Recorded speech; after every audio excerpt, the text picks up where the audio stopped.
honorary doctorate. I'll start from the honorary doctorate.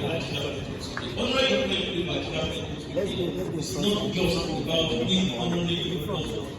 Because what we do, or because we are doing everyone is here in this morning. It's not because the academic is the last of the body, it's all because they actually contributed to humanity and they really said, let's appreciate them, please.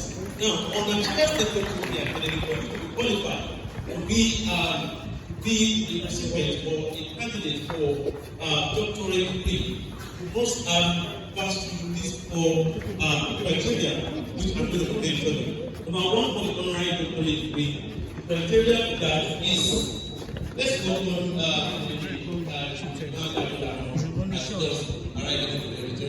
that's Adebayo. Thank you very much. Let's appreciate it. Where are your students? Where are your students? They are coming. Keep them outside.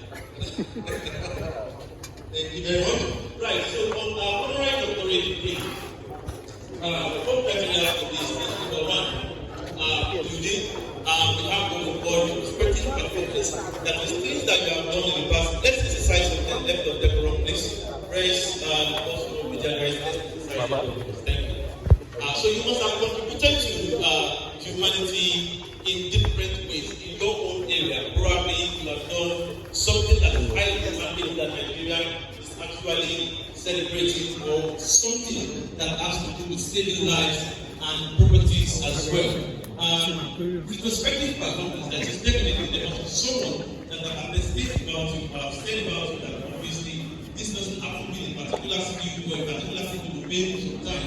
You should, this person qualifies to become a philosopher or a doctor. All praise, and we focus on things. Then, President.